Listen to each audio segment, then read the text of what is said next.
बाब्या आज तर लय लवकर आला बा. मग काल जर राहिलेलं मला नाही काढायचा का? कवरा आवरत नाही तुमचं.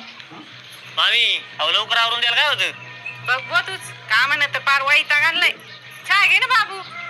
नो चाय द्यायला घरांना अंगठा. ए नारपाळ्या काय आणलं रे असं खरजुलं कुत्र?